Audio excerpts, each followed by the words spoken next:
एक बार जोरदार तालियों से स्वागत करिए। उत्तर प्रदेश में मंत्री जेपीएस राठौर इस वक्त हमारे बीच मौजूद हैं। सर, बहुत बहुत इस्तकबाल आपका। धन्यवाद धन्यवाद। जिस तरह से आज हमने महाकुंभ को, जो कैसे एक महा इवेंट बन गया, भूतो ना भविष्यति, इतिहास के पन्नों में लिखा जाएगा, रियल हीरोज को आज हम सम्मानित कर रहे हैं। तो उसी में मेरा सवाल आपसे, मैं शुरुआत ऐसे ही करूंगी कि सर, बड़ी बात हुई थी, कैसे एक ड्रास्टिक चेंज आएगा महाकुंभ में, कितने लोगों को रोजगार मिला, इकोनॉमिकली देखा जाए, इंफ्रास्ट्रक्चर के वाइज में देखा जाए। तो आपसे ये जानना चाहूंगी कि इकोनॉमी वाइज किस तरीके से महाकुंभ का इम्पैक्ट आपने देखा इस पूरे इवेंट में। ऐसा है कि माननीय प्रधानमंत्री जी के मार्गदर्शन में, माननीय मुख्यमंत्री जी के नेतृत्व में ये महाकुंभ का आयोजन हुआ है और इतना भव्य और दिव्य महाकुंभ का आयोजन, ये सब जो आने वाले हमारे साधु संत महात्मा हैं, श्रद्धालु हैं, उनके कारण ही संभव हुआ है और उनका विशेष इसमें योगदान है। जिस तरह से इसका इम्पैक्ट, हमारे सामाजिक इम्पैक्ट क्या पड़ेगा, इसका पर्यावरण पर क्या इम्पैक्ट पड़ेगा और इसका अर्थव्यवस्था पर क्या इम्पैक्ट पड़ेगा। कई विश्वविद्यालय इस पर शोध कार्य करना शुरू कर दिए हैं। इसमें प्रयागराज विश्वविद्यालय शोध कर रहा है, बनारस हिंदू विश्वविद्यालय शोध कर रहा है। हमारे देश के कई विश्वविद्यालयों के साथ साथ हार्वर्ड जैसा विश्वविद्यालय, नामी विश्वविद्यालय भी इस महाकुंभ पर शोध कर रहा है। बिल्कुल। आपने जो प्रश्न किया है कि इसका हमारी देश की आर्थिकी पर या अर्थव्यवस्था पर क्या फर्क पड़ेगा,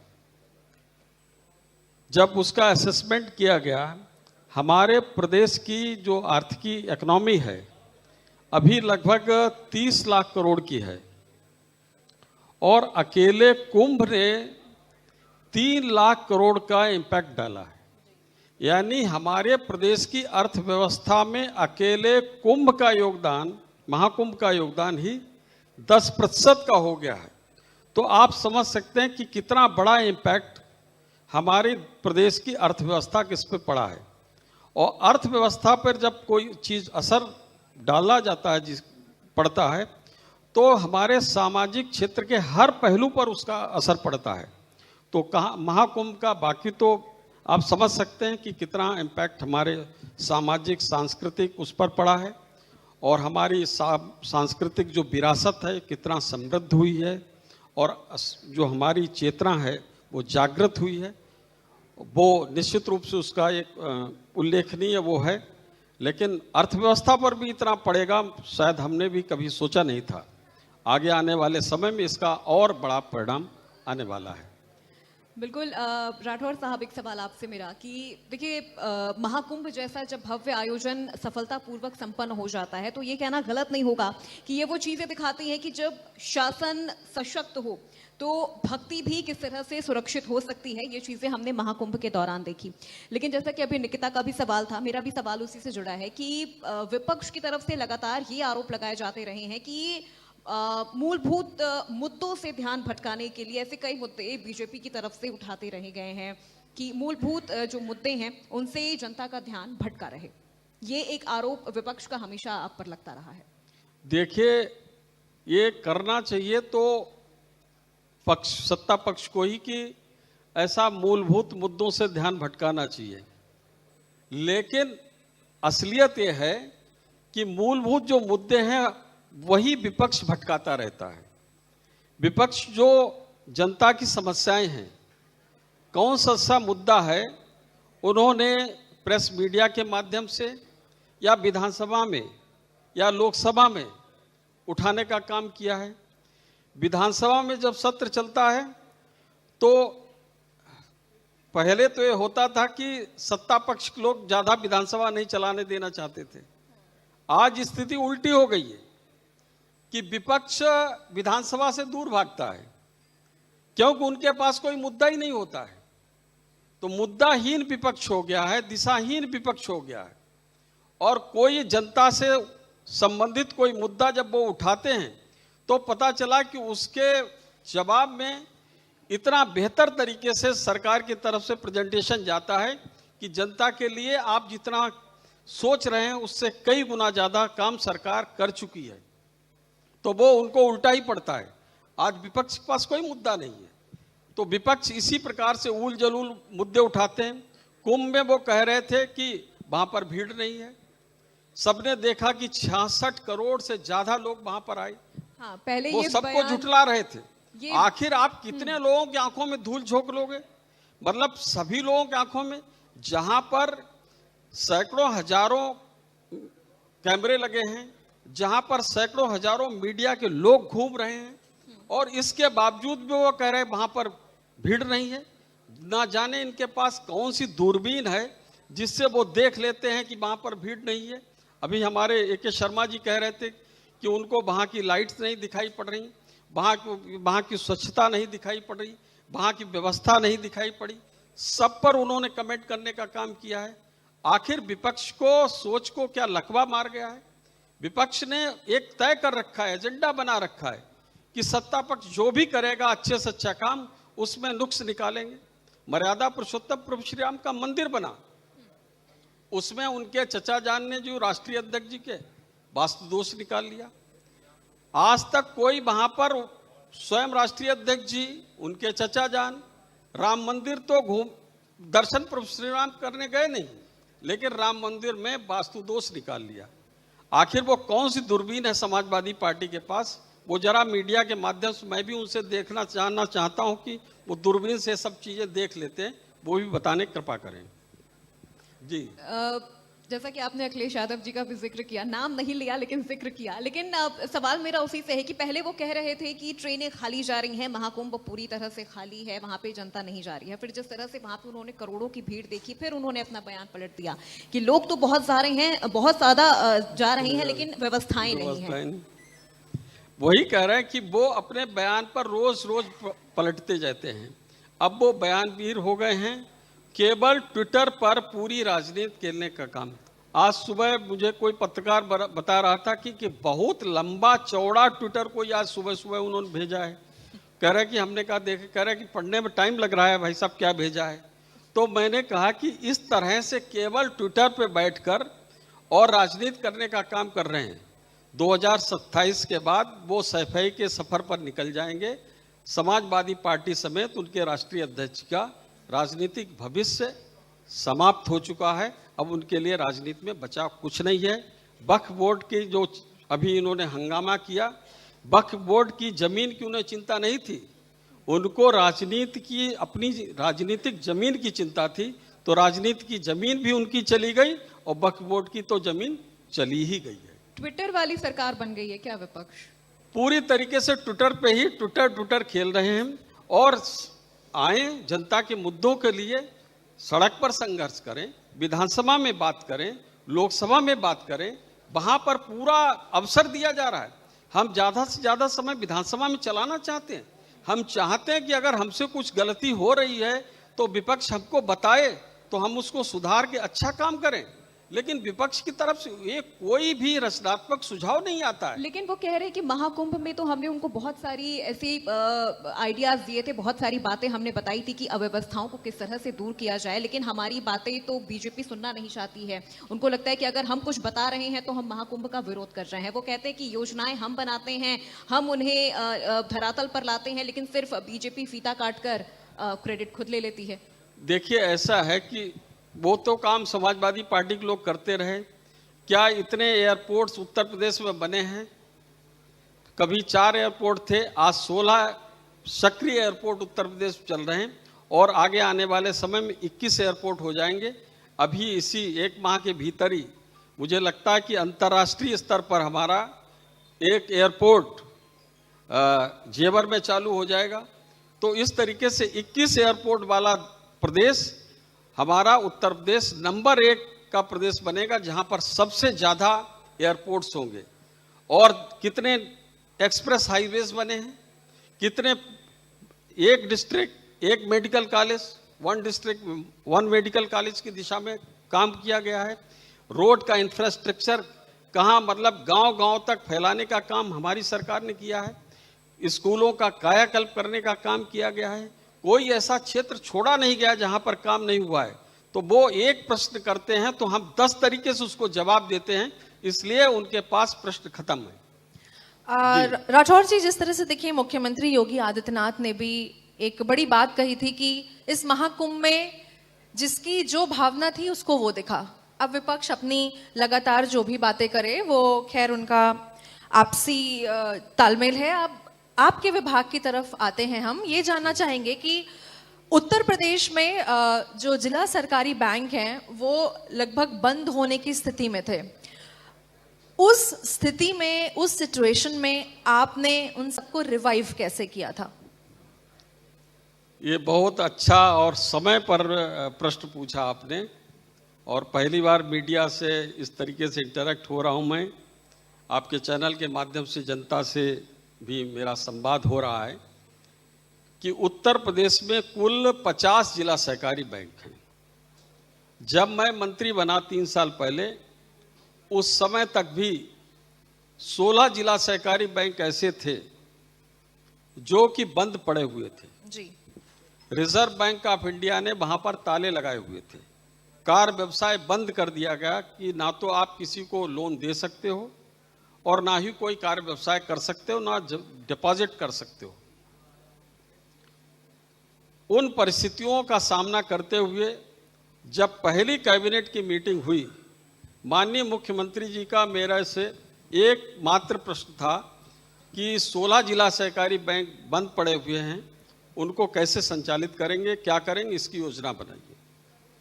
और माननीय मुख्यमंत्री जी के मार्गदर्शन में सहकारिता विभाग ने योजना बनाई और उन 16 जिला सहकारी बैंक जो बंद पड़े हुए थे उसके लगभग 17-18 लाख खातेदार थे। उनके पैसा बैंकों में जमा थे। वो अपने पैसे निकालने के लिए दर दर भटकते थे। सांसदों, विधायकों के, मंत्रियों के घरों के चक्कर लगाते थे। माननीय मुख्यमंत्री जी के जनता दरबार में जाते थे, लेकिन उनको पैसे नहीं मिल पा रहे थे क्योंकि पिछले 20, 25, 30 साल का पाप भरा हुआ था उसमें। और उस काई को दूर करने के लिए माननीय मुख्यमंत्री जी ने प्रयास, उनके आशीर्वाद से प्रयास हुआ। और मुझे ये बताते हुए प्रसन्नता हो रही है कि मात्र 5 महीने में, यानी मार्च 2022 से 1 सितंबर 2022 तक पूरी योजना बनाकर और प्रदेश के 17-18 लाख जो किसान, जिनका लगभग 21,100 करोड़ रुपया बैंकों के पास जमा था, उसकी व्यवस्था की गई और नीचे बैंकों को दिया गया। और उसके बाद घोषणा की गई मेरे द्वारा कि जिसका भी जितना पैसा बैंकों में जमा है वो पैसा अपने बैंकों से ले जाके। और साइकोलॉजी आप देखिए कि जब मैंने ये कहा कि पैसा बैंक में जमा है, जो जितना चाहे अपना पैसा ले सकता है, उसके बाद लोगों ने लेना बंद कर दिया। शुरू में तो भीड़ लगी, मैंने कहा जिसको जितना पैसा डिमांड करे उसको तत्काल उतना पैसा देना है। और आगे कभी भी बैंक की स्थिति ऐसी नहीं आने वाली है कि उसका पैसा जिस बैंक में जमा है उसका पैसा सूद ब्याज समेत पाई चुकता किया जाएगा। अगर कोई अधिकारी कर्मचारी उसको रोकेगा तो उसके खिलाफ कठोर से कठोर कार्रवाई की जाएगी। और जब ये देना शुरू किया तो हमें दिसंबर तक हम मात्र 400 करोड़ बांट पाए और अब तक केवल 800 करोड़ लोग लेने आ पाए। और उसके अलावा पैसा जब मिलने लगा तो किसानों को भरोसा हुआ। उन्होंने कहा अगर पैसा मिल रहा है तो फिर हमें नहीं लेना है, हमें तो सुविधा यही चाहिए। बैंक का संचालन शुरू हुआ और उसके बाद प्रसन्नता की बात यह है कि वो जो 16 जिला सहकारी बैंकें बंद पड़ी थीं, आज 31 मार्च 2025 के बाद जो बैलेंस शीट बनी है उसमें से 16 की 16 जिला सहकारी बैंकें प्रॉफिट में आ गईं, जो कि बैंकें बंद पड़ी हुई थी। ये बहुत बड़ी उपलब्धि सहकारिता विभाग की है। तो यानी कि सर अब कितने बैंक्स फंक्शन में हैं, हम मान के चले? ये 16 जिला सहकारी बैंक तो प्रॉफिट में, टोटल कुल 50 जिला सहकारी बैंक हैं। 50 जिला सहकारी बैंकों में आज की डेट में 49 जिला सहकारी बैंक हमारे प्रॉफिट में आ गए हैं। केवल एक जिला सहकारी बैंक जिसका नाम इटावा जिला सहकारी बैंक है वही घाटे में इस वर्ष, और वो भी वित्तीय अनियमितता का शिकार हुआ है। वहाँ पर 2014 से लेकर 2024 तक बहुत सी अनियमितताएं होती चली गईं, जिसकी हमने जांच कराई तो 102 करोड़ रुपए का वहाँ पर घोटाला निकला है, गबन निकला है। उसकी जांच चल रही है और जो दंडित जो अधिकारी दोषी पाए गए उसमें ऐसे 8-10 लोगों को FIR कराकर जेल भेजने का भी काम किया गया और कठोर से कठोर कार्रवाई करके एक नजीर इसमें पेश की जाएगी ताकि किसी अन्य जिला सहकारी बैंक या किसी जगह इस प्रकार का भ्रष्टाचार का कोई साहस ना कर सके। सर यूरिया में भी दिक्कत हो गई थी। नैनो यूरिया का हमने सुना था आपने एक्सपेरिमेंट किया था, और वो भी हम जानना चाहेंगे कि वो एक्सपेरिमेंट क्या आया था, किस तरीके से आपने उस पूरा एक्सपेरिमेंट उसको किया था? देखिए क्या है कि नैनो यूरिया और नैनो डीएपी पे हमारी निर्भरता विदेशों पर बहुत ज़्यादा है। हमारा प्रोडक्शन हिंदुस्तान में डीएपी में बहुत कम है। बहुत कम कंपनियां हैं जो डीएपी का प्रोडक्शन करती हैं। यूरिया की फिर भी कुछ कंपनियां हैं, कम ही आवश्यकता होती है, लेकिन फिर भी यूरिया की भी आवश्यकता रहती है। और उस पर भारी भरकम सब्सिडी, जो यूरिया का बैग हमको जो किसानों को देते हैं 266 रुपए का, वो हमको कभी कभी ये समझ लीजिए कि 3200 रुपए तक का मिलता है, कभी कभी 2500 का मिलता है। यानी कि जितना उसका रेट है उसके 10% रेट में हम किसानों को देते हैं, 90% तक सब्सिडी देनी पड़ती है उसमें। इसी प्रकार से डीएपी भी भारी सब्सिडी है।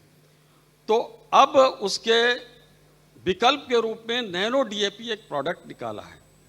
नैनो डीएपी क्या है, अगर थोड़ा सा समय हो तो मैं उसको थोड़ा और साइंटिफिक तरीके से भी एक्सप्लेन कर दूं, क्योंकि आपके माध्यम से हमारे किसान बंधुओं को भी पता चलेगा कि किस तरीके से नैनो डीएपी काम करता है या नैनो यूरिया काम करता है।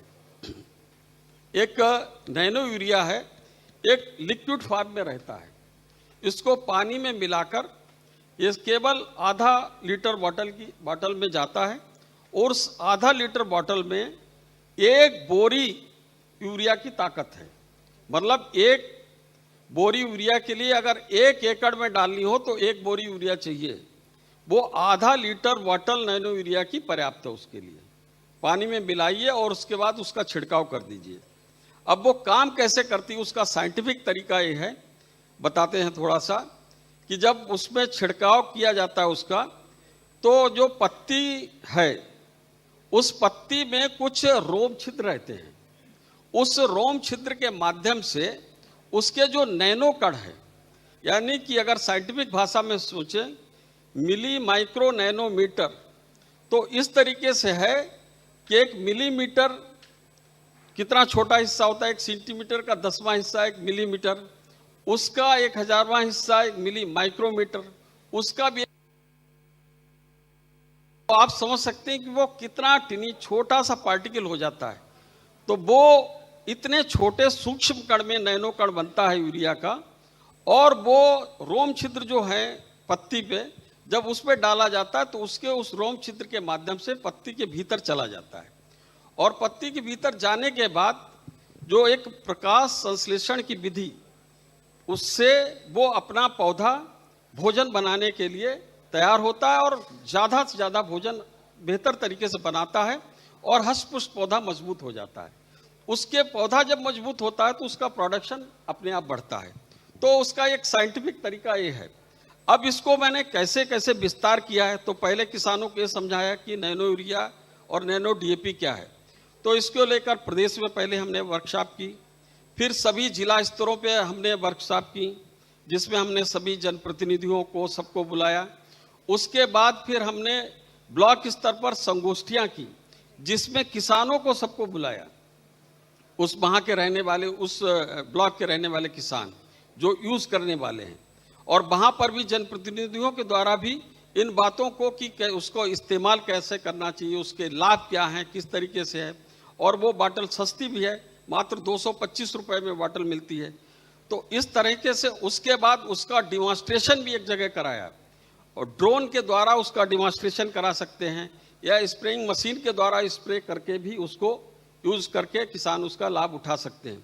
तो ये सब करते करते हमने बहुत बड़ी मात्रा में नैनो यूरिया और नैनो डीएपी की खपत उत्तर प्रदेश में की है, और उत्तर प्रदेश अग्रणी राज्यों में है नैनो यूरिया और नैनो डीएपी के उपयोग में।